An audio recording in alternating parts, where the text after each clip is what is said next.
ಎಲ್ಲವೂ ನಮಿಗೋಸ್ಕರ ಮಾಡಿದಂತಹ ವಿಧಾನ. ಹಾಗಾಗಿ ಇಲ್ಲಿ ಹೇಳ್ತಾರೆ, ಯಾರು ಶುಚಿಯಾಗಿರ್ತಾರೋ ಅವರಿಗೆ ಈ ಎಲ್ಲ ಕ್ರಿಮಿ ಕೀಟಾದಿಗಳು ಇರ್ಬೋದು, ರಾಕ್ಷಸಗಳು ಇರ್ಬೋದು, ಅವುಗಳು ರಕ್ಷಣೆ ಕೊಡ್ತಾವೆ ಹೊರತು ಉಪದ್ರವ ಕೊಡೋದಿಲ್ಲ. ಮತ್ತು ಯಾರಿಗೆ ಹಾಗಾದರೂ ಉಪದ್ರವ ಇಲ್ಲದ್ರೆ ಪಾಪಿಗಳಿಗೂ ಕೊಡುತ್ತದೆ ಅಷ್ಟೇ. ರಕ್ಷಂಚಿತ ಶುಚಿಂ ನಿತ್ಯಂ ಗ್ರಹ ನಕ್ಷತ್ರ ದೇವತಾ, ಗ್ರಹಗಳು ನಕ್ಷತ್ರ ದೇವತೆಗಳು ಎಲ್ಲರೂ ಕೂಡ ನಮ್ಮನ್ನು ರಕ್ಷಣೆ ಮಾಡ್ತಾರೆ ಅಂತಲೇ ಹೇಳ್ತಾರೆ.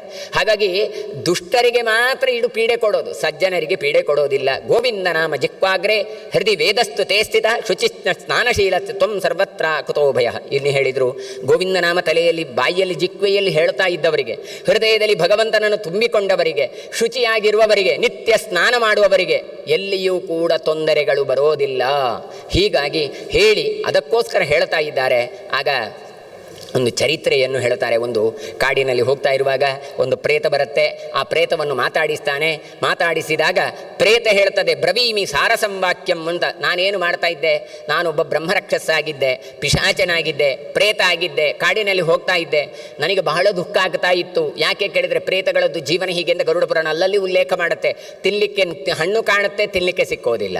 ನೀರು ಕುಡಿಬೇಕು ಅಂತ ಬಾಯಾರಿಕೆ ಆಗುತ್ತೆ, ನೀರೇ ಸಿಕ್ಕೋದಿಲ್ಲ. ಹೀಗೆ ಇಂತಹ ಪರಿಸ್ಥಿತಿ ಇರ್ತದೆ. ಜನರು ಬಿಟ್ಟಂಥ ಮಲಮೂತ್ರಾದಿಗಳನ್ನು ತಿಂದು ಬದುಕುವಂತಹ ಪರಿಸ್ಥಿತಿ ಬಹಳ ಕಷ್ಟಕರವಾದದ್ದು ಅಂತ ನಾನು ನನ್ನ ಕರ್ಮವನ್ನು ಬೈತಾ ಇದ್ದೆ. ಎಲ್ಲಿವರೆಗೆ ಕೇಳಿದರೆ ಒಂದು ಸಾರಸ ಹಕ್ಕಿಯ ಸಂಪರ್ಕ ಆಗುವವರೆಗೆ. ಸಾರಸ ಹಕ್ಕಿಯ ಸಂಪರ್ಕ ಆದದ್ದೇ ತಡ. ನನಗೆ ನನ್ನನ್ನು ನಾನು ಸಮಾಧಾನ ಮಾಡಿಕೊಂಡೆ ಅಂತ ಒಂದು ಪ್ರೇತ ಮಾತಾಡುತ್ತೆ. ಇದು ಯಾಕೆ ಈ ಪ್ರಕರಣವನ್ನು ತಗೊಂಡು ನಮಗೆಲ್ಲ ಜೀವನದಲ್ಲಿ ನಡೆಯುವಂಥ ಘಟನೆಗಳನ್ನು ಕೊಡ್ತಾರೆ. ಏನು ಹೇಳ್ತಾರೆ ಅಂತ ಕೇಳಿದರೆ, ಒಬ್ಬ ಬ್ರಾಹ್ಮಣನ ಹತ್ರ ಈ ಕಥೆಯನ್ನು ಹೇಳ್ತಾ ಇದ್ದಾರೆ. ಸಾರಸ ಒಂದು ಹಕ್ಕಿ ಹೇಳ್ತದೆ, ಕಾಡಿನಲ್ಲಿ ಭೂಸುರ ಎನ್ನುವಂಥ ಒಂದು ನದಿ, ಅದು ಬೆಟ್ಟದಿಂದ ಹರಿತಾ ಬರ್ತಾ ಇತ್ತು. ಆ ನದಿ ಯಾವಾಗಲೂ ಕೂಡ ಕಲ್ಲಿನಿಂದೆಲ್ಲ ಕೂಡಿಕೊಂಡು ಫಾಸ್ಟ್ ನದಿ ಹರಿತಾ ಇರುತ್ತೆ ವೇಗವಾಗಿ. ಹಾಗಾಗಿ ಅತ್ಯಂತ ಪವಿತ್ರವಾದದ್ದು. ಇದರ ದಟದಲ್ಲಿ, ನದಿಯ ದಡಕ್ಕೆ ನಾನು ಹೋದೆ ಅಂತ ಸಾರಸ ಹಕ್ಕಿ ಹೇಳ್ತದೆ. ಆ ಸಾರಸ ಹಕ್ಕಿ ಅದು ಹೇಗೆ ಇತ್ತು ಕೇಳಿದರೆ, ತನ್ನ ಮಕ್ಕಳನ್ನು, ಮರಿಮಕ್ಕಳನ್ನು, ಮೊಮ್ಮಕ್ಕಳನ್ನೆಲ್ಲ ಕೂಡಿಕೊಂಡು ಹಕ್ಕಿ ಆ ನದಿಯಲ್ಲಿ ಸ್ನಾನ ಮಾಡಿ ತಟದಲ್ಲಿ ಕೂತ್ಕೊಂಡು ಕಾಳುಗಳನ್ನು ತಿಂತಾ ಇತ್ತು. ಸ್ವಲ್ಪ ಹೊತ್ತಾದ ನಂತರ ಸಾಕಾಗಿ ಹೋಯಿತು ಅಂತ ಒಂದು ಗಂಡು ಸಾರಸ ಹಕ್ಕಿ ಹೆಣ್ಣು ಸಾರಸ ಹಕ್ಕಿಯ ತೊಡೆ ಮೇಲೆ ತಾನು ಕುಳಿತುಕೊಂಡು ನಿದ್ದೆ ಮಾಡ್ತಾ ಇತ್ತು. ಅಷ್ಟು ಹೊತ್ತಿಗಾಗುವಾಗ ಕಾಡು, ನದಿ, ಏತಸ್ಮಿನ್ನಂತರೇ ದುಷ್ಟ ಪಾದಪಾದವತೀರ್ಯ ಚ ರಕ್ತಾನನಃ ಸುರಕ್ತಾಶ್ಚ ದಂಟ್ರಿ ದೃಢನಖೋ ಬಲಿ ಅಂತ ಒಂದು ದುಷ್ಟವಾದ ಮಂಗ. ಹೇಗಿತ್ತು ಮಂಗ? ಕೆಂಪು ಮುಖ ಇತ್ತು, ಕೋರೆ ಹಲ್ಲಿತ್ತು, ಗಟ್ಟಿಯಾದ ಉಗುರು ಇತ್ತು, ಮೈಯಲ್ಲೆಲ್ಲ ಬಲಿಷ್ಠವಾದಂಥ ಕೂದಲುಗಳು ಇತ್ತು, ಉದ್ದವಾದ ಬಾಲ. ಅದು ಮಾತ್ರ ಅಲ್ಲ, ಚೇಷ್ಟೆ ಸ್ವಭಾವ ಅಂತ. ಯಾಕೆ ಕಪಿ ಅಂತಲೇ ಹೆಸರು ಅದಕ್ಕೆ. ಕಪಿ ಅಂದರೆ ಕಂಪತೆ ಐತಿ ಕಪಿ. ಒಂದು ಗಳಿಗಾದರೂ ಸುಮ್ಮನೆ ಕೂತ್ಕೊಳ್ತಾ ನೋಡಿ, ಅದು ಹೀಗೆ ಎಂತಾದರೂ ಮಾಡ್ತಾ ಇರ್ತದೆ. ಹೀಗೆ ಅದು ಕಂಪನೆ ಮಾಡೋದರಿಂದ ಅದಕ್ಕೆ ಕಪಿ ಅಂತ ಹೆಸರು. ಕಪಿ ಚೇಷ್ಟೆ ಅಂತಲೇ ಹೇಳೋದು. ಹೀಗೆ ಕಪಿ ಏನು ಮಾಡಿತು, ಮರದಿಂದ ಇಳಿದು ಈ ಸಾರಸ ಹಕ್ಕಿ ಕೂತಿತ್ತಲ್ಲ ಅಲ್ಲಿ ಬಂತು, ನೋಡಿತು. ದುಷ್ಟ ಬುದ್ಧಿಯಿಂದ ಎಲ್ಲ ಹಕ್ಕಿಗಳು ಆಟ ಆಡುವುದನ್ನು ಕಾಣುತ್ತದೆ. ಏನು ಮಾಡಿತು, ಅಲ್ಲಿದ್ದಂಥ ಒಂದು ಮರಿ ಸಾರಸ ಹಕ್ಕಿಯ ಕಾಲನ್ನು ಹಿಡ್ಕೊಂಡದ್ದೇ ಉಡ್ಡೀಯತೆ ಸರ್ವೇ ಗತಾಶ್ಚ ಅನ್ಯತ್ರ ಖೇಚರಾಹ. ಅಲ್ಲಿದ್ದ ಎಲ್ಲ ಹಕ್ಕಿಗಳು ಪುರ್ರನೆ ಆಚೀಚೆ ಹಾರಿ ಹೊಡಿದು ಮಾತ್ರ ಅಲ್ಲ, ಅವುಗಳು ನೋಡ್ತಾ ಉಂಟು. ಒಂದು ಸಾರಸ ಹಕ್ಕಿಯನ್ನು ಈ ಹಕ್ಕಿ ಹಿಡ್ಕೊಂಡಿದೆ.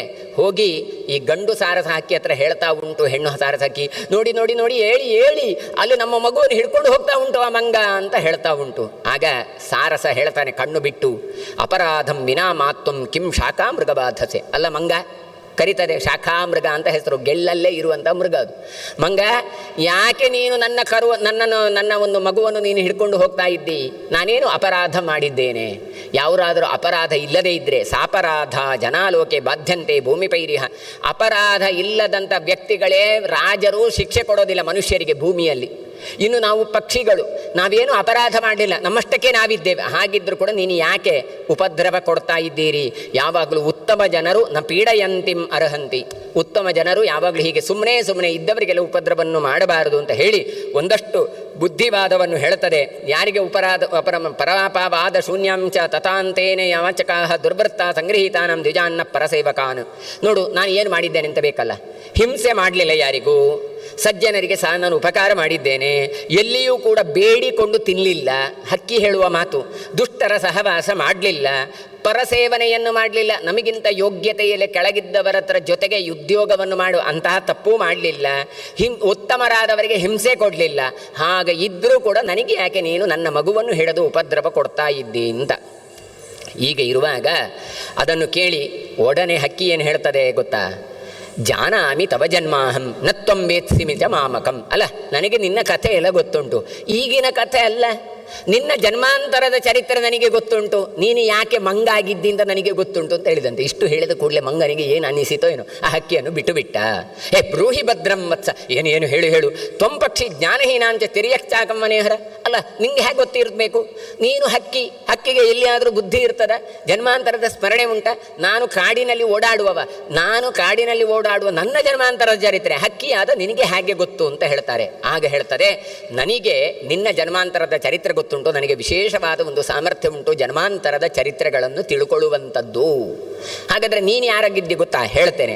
ತ್ವಂ ವಿಂಧ್ಯಾಧಿಪೋ ರಾಜ ಪ್ರಾಗ್ಭವೇ ಪರ್ವತೇಶ್ವರ. ವಿಂಧ್ಯರಾಜನಾಗಿದ್ದಿ, ಜನ್ಮಾಂತರದಲ್ಲಿ ಪರ್ವತೇಶ್ವರ ಎನ್ನುವಂತಹ ರಾಜನಾಗಿದ್ದಿ.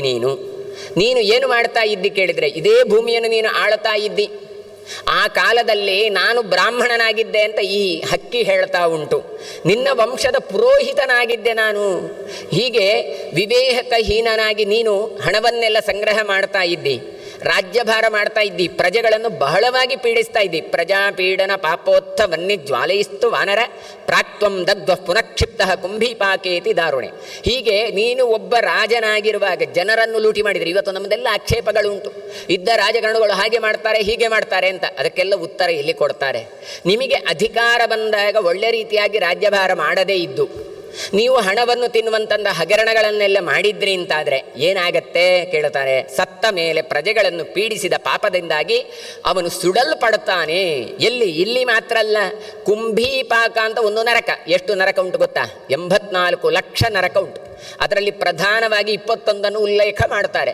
ಅದರಲ್ಲಿ ಕುಂಭೀಪಾಕ ಅಂತ ಉಂಟು. ಆ ಕುಂಭೀಪಾಕದಲ್ಲಿ ಇವನನ್ನು ಸುಡುತ್ತಾರಂತೆ. ಸುಟ್ಟದ್ದು ಮಾತ್ರ ಅಲ್ಲ, 30,000 ವರ್ಷ ಸುಡುವ ದುಃಖವನ್ನು ಅನುಭವಿಸ್ತಾನೆ. ಈಗ ಒಂದು ಸಲ ಸುಟ್ಟರೆ ಹೇಗಾಗ್ಬೋದು? ಇದು ಒಂದು ಸಲ ಅಲ್ಲ, 30,000 ವರ್ಷ ತಾನು ಆ ರೀತಿಯಾಗಿ ಕಷ್ಟವನ್ನು ಅನುಭವಿಸಿದ್ದಾನೆ. ಮತ್ತೆ ಮತ್ತೆ ಅಳುತ್ತಾ ಇದ್ದಾನೆ. ಕುಂಭೀಪಾಕೆ ಕಲೆ ಕಾಲೇ ತೀವ್ರಾಖ್ಯ ಅನುಭೂತಾಶ್ಚ ಯಾತನಾ, ಬಹಳ ಕಷ್ಟವನ್ನು ಅನುಭವಿಸ್ತಾ ಇದ್ದಾನೆ.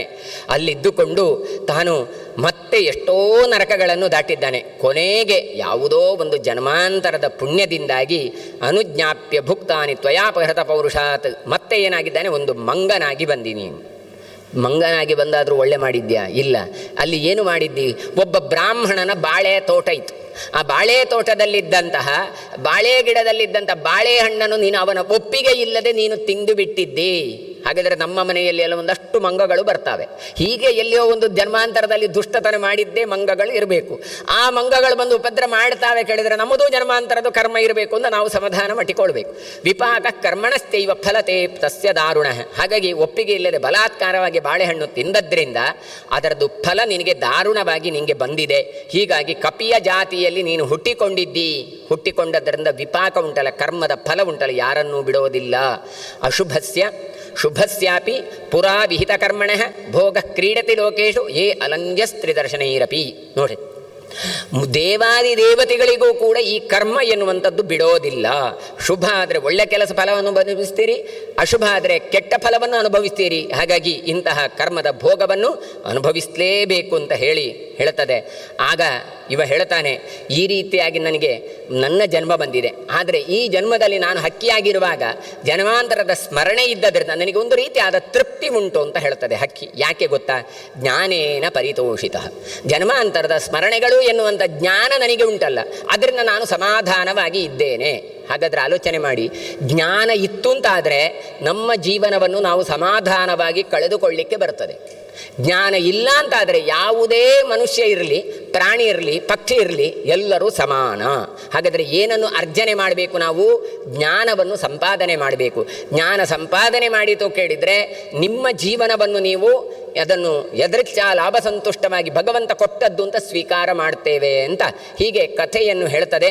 ಮತ್ತೆ ಆ ಸಾರಸ ಹಕ್ಕಿ ಹತ್ರ ಆ ಮಂಗ ಪ್ರಶ್ನೆ ಮಾಡ್ತದೆ, ಅಲ್ಲ ನಾನು ಸರಿ, ನೀನು ಯಾಕೆ ಹಕ್ಕಿ ಆದದ್ದು? ಈಗ ನನ್ನ ಜನ್ಮಾಂತರದ ಚರಿತ್ರೆ ಹೇಳಿದ್ದಿ, ನೀನು ಯಾಕೆ ಹಕ್ಕಿ ಆದದ್ದು ಕೇಳ್ತದೆ. ನೀನು ನನ್ನ ಪುರೋಹಿತ ಆಗಿದ್ಯಲ್ಲ, ಬ್ರಾಹ್ಮಣನಾಗಿದ್ಯಲ್ಲ ಅಂತ.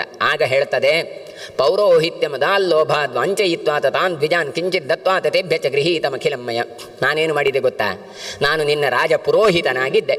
ಒಂದು ಸಲ ನರ್ಮದಾ ನದಿಯ ತೀರದಲ್ಲಿ ಬಂದಾಗ ಗ್ರಹಣ ಕಾಲ, ನೀನೇನು ಹೇಳಿದ್ದಿ ರಾಜರಾಗಿ? ನೀನು ನೋಡು, ಎಲ್ಲ ಬ್ರಾಹ್ಮಣರಿಗೂ ಕೂಡ ದಾನ ಕೊಡಬೇಕು, ಈ ಗ್ರಹಣ ಕಾಲದಲ್ಲಿ ದಾನ ಕೊಟ್ಟರೆ ಭಾರಿ ಪುಣ್ಯ ಅಂತ ಉಂಟು ಅಂತ ಹೇಳಿದರು. ಹಾಗಾಗಿ 100 ಖಾರಿ ಧಾನ್ಯ ಅಂತ ಹೇಳ್ತಾರೆ.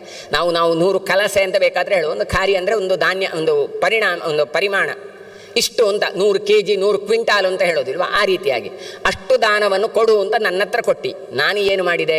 ಲೋಭದಿಂದಾಗಿ ಎಲ್ಲ ಬ್ರಾಹ್ಮಣರಿಗೆ ಅದನ್ನು ಹಂಚದೆ ಒಂದು ಕಿಂಚಿತ್ತು ಹಂಚಿ ಉಳಿದದ್ದು ಹೆಚ್ಚಾದದ್ದನ್ನು ನಾನೇ ಇಟ್ಟೆ.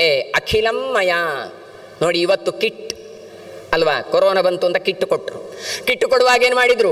50 ಜನರಿಗೆ ಕೊಟ್ಟರು, 500 ಅಂತ ಮಾಡಿದರು. ಒಂದು 0 ಸೇರಿಸಿ 500 ಮಾಡಿ ಉಳಿದದ್ದು 450 ಕಿಟ್ಟು ಒಳಗೆ ಇಟ್ರಿ. ಏನಾಗಬಹುದು ಅಂತ ಹೇಳಿದರೆ ಹೀಗೆ ಹಕ್ಕಿಯಾಗಿ ಹುಟ್ಟಬೇಕಾಗತ್ತೆ ಅಂತ ತಾನು ತೋರಿಸ್ತಾ ಇದ್ದಾನೆ. ಹಾಗಾಗಿ ಎಷ್ಟೋ ಕಡೆ ನಡೆಯುತ್ತೆ, 50,000 ಒಂದು ಕಾರ್ಯಕ್ರಮವನ್ನು ವಹಿಸಿಕೊಂಡು ಅದರಲ್ಲಿ 30,000 ರೂಪಾಯಿ ಖರ್ಚು ಮಾಡಿ 20,000 ತನ್ನಂತಾನು ಉಳಿಕೆ ಅಂತ ಮಾಡಿಕೊಂಡ್ರೆ ಇಂಥದ್ದೆಲ್ಲ ದುರಿತಗಳು ಬರ್ತದೆ ಅಂತ ತೋರಿಸ್ತಾರೆ. ಇದು ಅವರಿಗೆ ಇವರಿಗೆ ಅಂತಲ್ಲ, ಇಲ್ಲಿ ಉದಾಹರಣೆಗೆ ಒಂದು ಪೌರೋಹಿತ್ಯವನ್ನು ಕೊಟ್ಟಿದ್ದಾರಷ್ಟೇ ಬಿಟ್ಟರೆ ವ್ಯಾಪಾರಿಗಳಿಗೂ ಅಷ್ಟೇ. ಅದರಲ್ಲಿ ಒಂದು ಮಿತಿ ಅಂತ ಇದೆ. ವ್ಯಾಪಾರದ ಕ್ರಮ ಹೇಗೆ? ತಾನೂ ಲಾಭ ಆಗಬೇಕು, ಬಂದಂತಹ ಕಸ್ಟಮರಿಗೂ ಅವರಿಗೂ ಲಾಭ ಆಗಬೇಕು. ಇದು ಅದೊಬ್ಬರಿಗಿಂತಲೂ ಮಿಗಿಲಾದ ಲಾಭ ಮಾಡಿದರೆ ಅದೂ ದೋಷವೇ.